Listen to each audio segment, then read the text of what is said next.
catalog planning and makeup system for Suzuki Violin teachers. This is how I do it.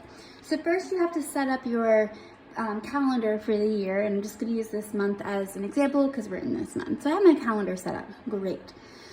So before the quarter or semester begins, or whatever I'm at in the year, I collect data from my families.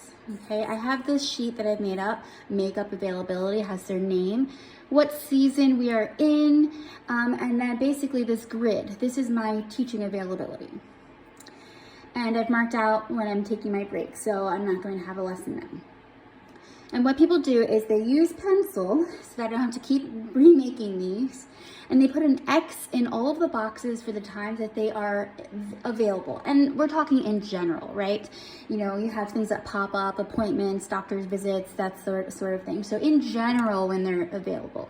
And this allows me to look at my schedule. So if someone cancels a lesson on Wednesday at like 4 o'clock, then I can go to the availability and see who is usually available at 4 o'clock. And if they need a makeup, then I offer them the makeup at that time. So this cuts down on a lot of the back and forth, okay?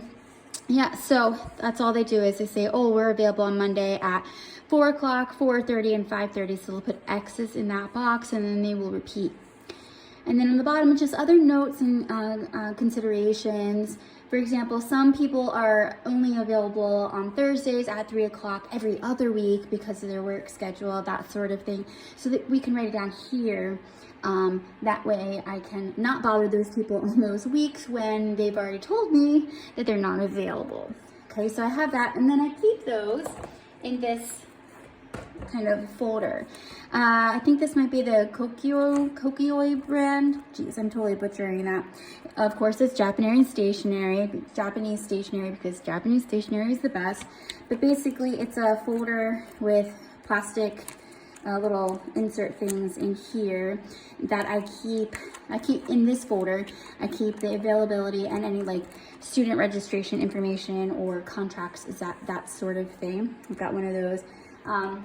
And in the same vein, I have another one, same company, but this one I keep like worksheets and things that I hand out. This has little sections that you can add to it. So this is expanding. Yeah, this is the Kokuyo, I cannot speak today or ever, brand. Okay, and then you have these little sections that you can slide in and out, these inserts. So this can really expand quite big. One thing I forgot to mention is in this folder, because it's student specific, on each page, I just took a piece of tape and wrote the day and the time slot that I'm teaching. That way if people move around, which they do, occasionally people change their lesson time, then I just swap out what's inside the folder to that new lesson time. That way I don't have to rearrange the whole thing. I loathe binders. I hate binders, so I don't use binders. So this is my solution for things that need to be kind of stored in that way. Okay, so I keep these availability sheets in there. However, it's also faster to have a master list.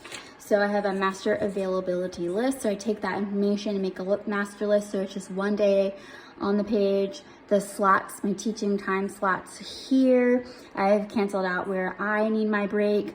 And then everybody that can come at 3:30 or so on, I just list. So now I have a complete list, master list of who can come in those time slots, okay? And then also if I need to double check if so-and-so says they're not coming, it's like, wait, what time do they come to their lesson? Then I can check and see what time would be open, okay? So in my book, if I have a student that cancels, I mark it X by their name, and then I add them into the list. I have their name, the date that they missed, and why they're missing. And then I leave this blank, okay? Let's say somebody cancels here, this person canceled, and so now their time slot is open. So on this calendar, this is when they cancel in advance, and I know in advance, then I put a little circle and the time. So that indicates that I have an opening at that time. So if I'm kind of like just gazing through my calendar, somebody's like, oh, I need a makeup, or they canceled, I try my best to get makeups in within that month. So then I'll see that it's open. Okay, so, and then when someone does come for makeup, I put it on this calendar as well because it's a really good quick visual search. and makeups are this open circle, cancellations are this X. Okay, so when someone does have makeup, I put the date that they made up in the next column. And then if it was a group class makeup, then I put a little check here so we remember that it was a group class. Now, if I'm unable to get a makeup in for whatever reason within that month, and I'm moving on to the next month, I just highlight or circle what has not been made up so I can quickly see what still needs to be made up. And February is all made up. I just have these couple left over from January. Yeah?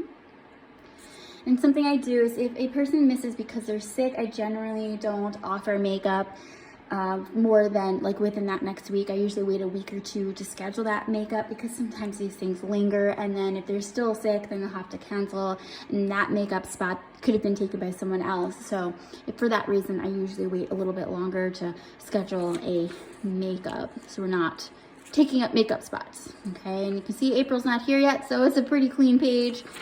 But yeah, that's how I do my makeup schedules to keep everything, my makeup, whatchamacallit, tracking, to keep everything neat and tidy and in order so everybody gets their makeups. Okay, so it's my makeup, analog style. I know that we have programs and things where you can do that and it does it automatically, but in my experience, A, I just don't like using them. B, I have used them. I'm not going to name the one that I've been using for some time. And as it goes on, they make improvements to it, but it actually functions worse. There were several mistakes that I saw in the accounting part of it over the last year.